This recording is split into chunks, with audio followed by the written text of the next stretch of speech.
Before I start, in case you didn't know, I'm running the Melbourne Marathon this October, and to give me extra motivation, I've launched a fundraiser for Beyond Blue to help those struggling with their mental health. The link is in the video description. A huge thank you to everyone who's donated. Remember, if you think you're struggling, having a rough patch, just make sure you talk to someone. It's very important you look after yourself. You deserve to be happy, and life is worth living. Also, I'll be attending PAX this October on all 3 days, and I have a special channel on my Discord server for those who want to meet me. Of course, I'll be wearing a t-shirt like this, or just want to share their experiences on that weekend. Links to donate to the fundraiser and the Discord server are all in the video description below.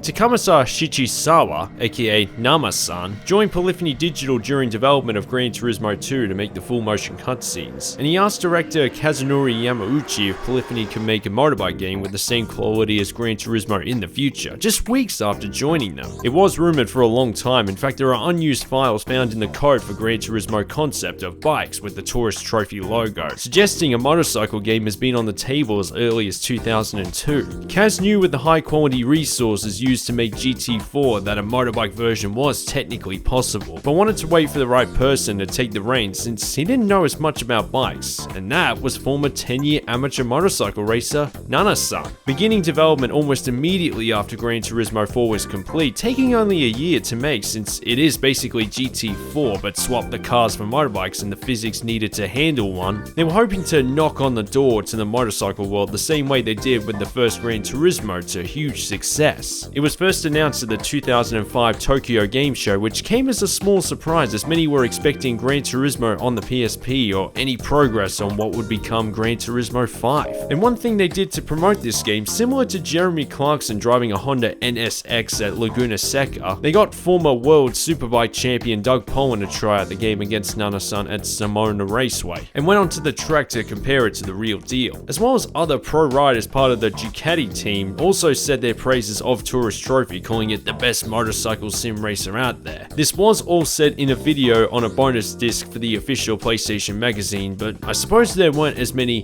motorcycle race sims compared to the number of cars sims, so it's an easier claim to make. It's definitely up there. Tourist Trophy was released for the PlayStation 2 on January 2006, and the first time I ever heard of this game was finding a promo for it on the back of the manual of Gran Turismo 4, since it's a platinum version when TT was already announced by that point. Then in 2007, just months after discovering it, I also found it in store. I remember it being easy to convince my mum to get it since it wasn't even $20 despite only being a year old. And when I originally reviewed this in 2015, I had an aftermarket PS2 controller, composite output, and was editing the video with Windows Movie Maker.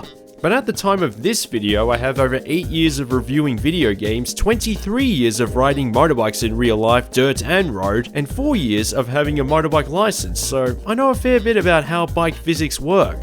Now, booting this game up for the first time, I did not expect the menus, dashboards, and sound effects to be pretty much identical to Gran Turismo 4. Hell, even the back of the covers look very similar. If it was released only a year after GT4, even back then I shouldn't have expected anything more. But it has the same clean-cut style that makes GT4 its rep for pushing the PlayStation 2 to its limits graphically, making every model look like $1 million, setting it in showrooms that look like modern car dealerships, which by default makes this one of the best looking titles on the PS2. Again, you have to give Polyphony Digital props for making their games appear as if they're a generation ahead. Most of the aspects I've already gone into great detail are in my Gran Turismo 4 re-review, game mode, photo mode, replay theater, so there's no point repeating myself since they all work the same way. That's how similar these two games are. It's essentially a DLC in physical copy form. The only noticeable step back is the soundtrack, not just the in-game music, which sounds incredibly generic compared to GT4, mostly half-assed remixes, but even the menu music is forgettable. It might be because I'm comparing it to the menu music from the first few Gran Turismo games, which is insanely nostalgic to me, but they should have just copied the music from GT4 and put it in this game like Gran Turismo Concept taking the music from GT3. Okay, the PC SX2 might have been a mistake, because what the hell is going on here? I guess this is what purists meant by games on emulators not being 100% authentic. You never know what to expect.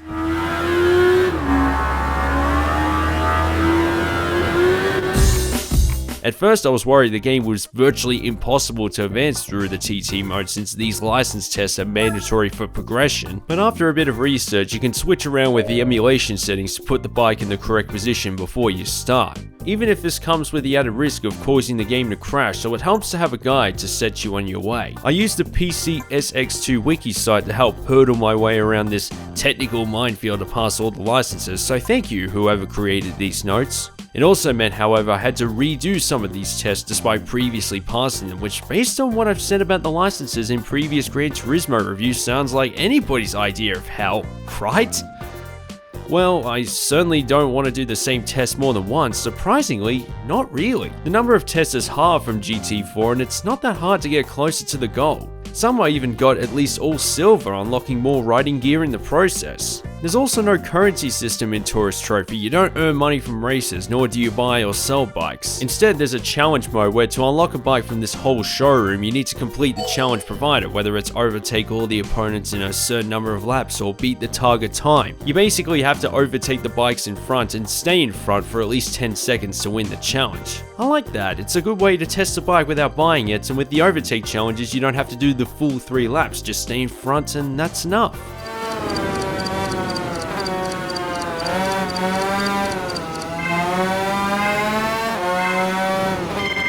The number of bikes included in Tourist Trophy is, some say 134 or 135, the back cover says it's just over 100. It's got to be one of these numbers. The figure depends if you count race modified versions, since while all the bikes are real, only a dozen are fully licensed races part of the Suzuka 8-hour endurance. 10 manufacturers appear here, plenty of recognizable brands, but no KTM or Harley Davidson, but I guess their range of models back in the mid-2000s didn't fit with this game. Only 40% of the models are pre-2005, with the rest strictly from 05. No concepts, no iconic bikes from movies or TV shows, and of course none from the MotoGP or even the World Superbike Championship, which is disappointing. But I guess being a spin-off, Polyphony didn't want to push their budget on certain licenses, and those championships had their own games. Makes you wonder what a Polyphony Digital MotoGP title would have looked like. They'd already be 2 seasons behind before they finished the game. That said, over 100 licensed bikes. I don't know any other racing game that has that level of variety for that type of vehicle back then. As a lot of people would have said when they saw Gran Turismo on the PS1 for the first time, it depends on your knowledge of bikes and their brands. In fact, it has more different bikes than the first Ride game, which came out nearly a decade later.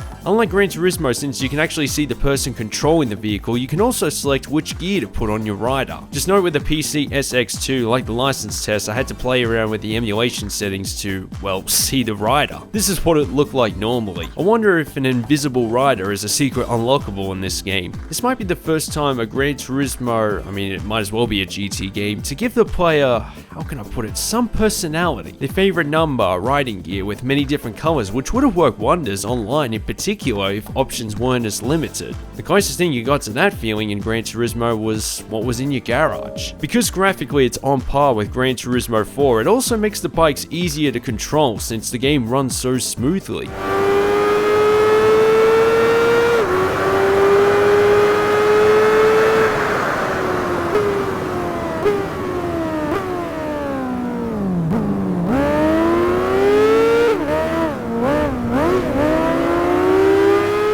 There's no understeer, no oversteer, and also none of that stiff chase cam nonsense that ruined Gran Turismo 4's chances of being the best in the franchise. And I can tell you as someone who has ridden motorcycles their whole life, the riding mechanics are very good. It's so easy to fine-tune your speed when going around the corner and attacking the curbs just right. The only thing that took me by surprise is how early you have to brake around the corners compared to cars. The rider's yanking the bike to whatever direction you point it, the way a rider shifts his weight makes the daring overtakes look more dramatic.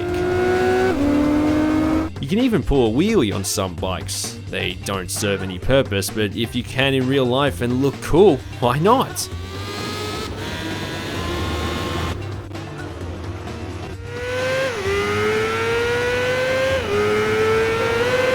Yeah, I don't think the opponents recognize you on the track in this game either, but because of its easier difficulty, which I'll get to, it's a lot less annoying. You have multiple riding styles, different ways to lean on the bike, but I find the default settings to be good enough to get the job done. It's more about when to lean forwards on the bike for the least amount of drag, almost like DRS in an F1 car.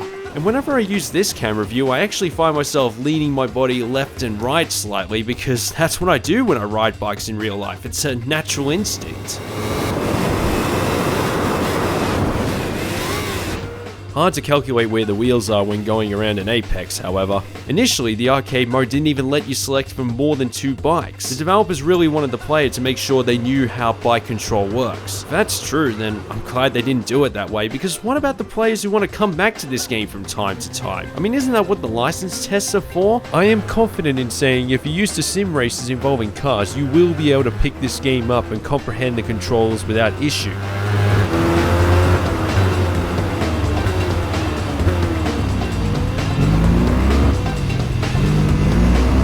Then again, my experience certainly doesn't stop me from falling off at least once every single race.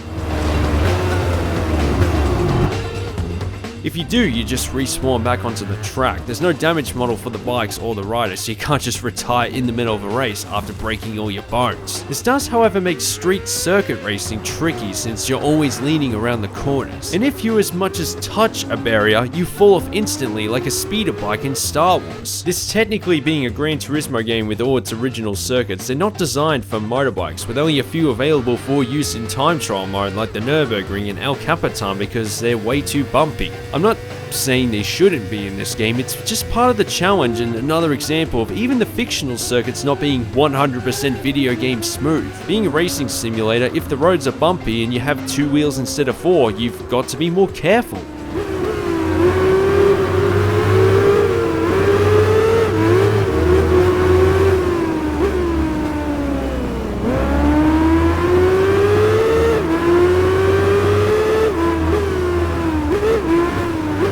Nearly every single tarmac-based circuit in Gran Turismo 4 returns for this game, including World, Original, and City ones, apart from Circuit de la Sarthe. Shame really, but I guess the Nürburgring is perfect for maxing out the top speed on these bikes. And Valencia's Circuit Ricardo Tormo is the only one new for this game, which would also make an appearance in Gran Turismo PSP. It's kind of fortunate that most of the returning world circuits, including Twin, Ring, Motegi, Suzuka Circuit, the old Fuji Speedway, and Laguna Seca are either currently or formerly hosted MotoGP events. So quite a break the developers had when the circuits they recreated for GT4 just happened to be purpose-built for motorcycle racing as well.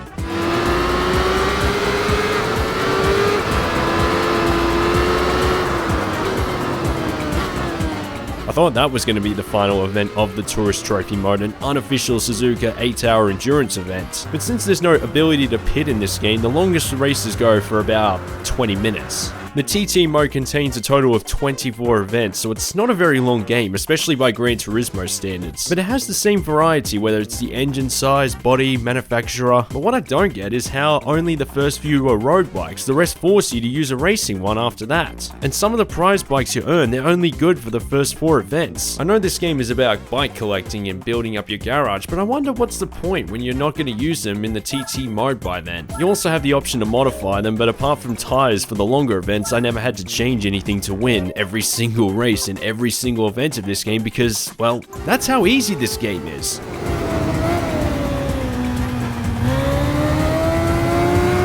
There are a few events where I felt like I couldn't make a mistake to reach first place, but despite the standard rolling start with only 3 opponents on the track far away enough to feel more like a riding mission than a race, no matter what event, if you have the right bike, you'll be in front halfway through the first lap. All in all, it took around 7 hours to complete all the events, and for you speedrunners watching, if you want to see the ending credits ASAP, it should take around 2 hours since you can enter the TT World Championship from the start, which, hey, at least the price I paid for this game back in 2007 matches with the time it takes to beat it, so I can't be too outraged with that. This might also explain why the earlier events like the 2-stroke ones are too long, like 5 laps per race, which is too many for bikes where the top speed range is around 200 kilometers. A very cheap way to increase gameplay time, especially when considering how long it took me to complete all the events despite it. But concluding this review on a positive note, if you're trying to complete every single event, at least the progression is smoother than most Gran Turismo games. You advance through the earlier stages a lot faster since you're not saving up for a favorite bike, and you never have to compete in the same event more than once the entire playthrough. More events with road bikes might justify in reducing the number of laps on the 2-stroke events in particular, more quick sprints with different bikes, because it's not like the opponents put up that much of a fight.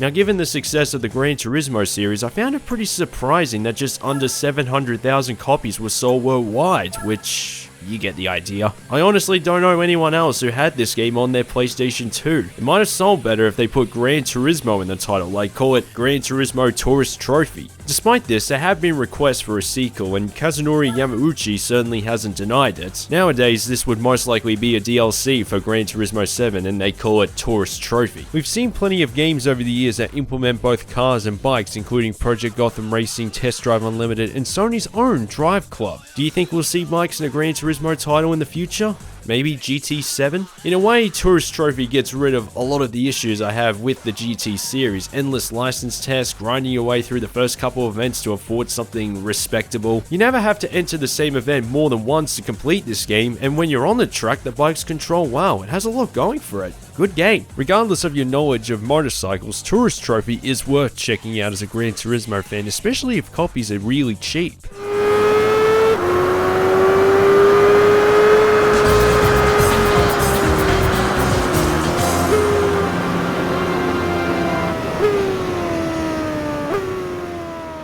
Thank you everyone on Patreon, including Bibbs, Brittleback, Chris Coffee Consumer, Cooper Munn, Darcy McIntosh, David Myers, Emmanuel Figueroa, Eric Barboza, Atmosphere, Indie DM, Mike Camilli, PugTech97, Sam Sneed, and Thomas Rosendale, as well as everyone for watching. So glad to come back to Tourist Trophy given how many hours I put into this game growing up and the quality of the original Tourist Trophy review. But it's true, I only had 18 subscribers when I made that video 8 years ago with Windows Movie Maker. So I'm glad to finally give it an update. Next video, Gran Turismo on the PlayStation Portable. So don't forget to like, share, subscribe, click the notification bell, follow on Twitch where I live stream 3 days a week, support on Patreon, join the Discord server, follow on Twitter/X, Facebook. Thanks again for watching, and I'll speak to you all soon. Spenny out.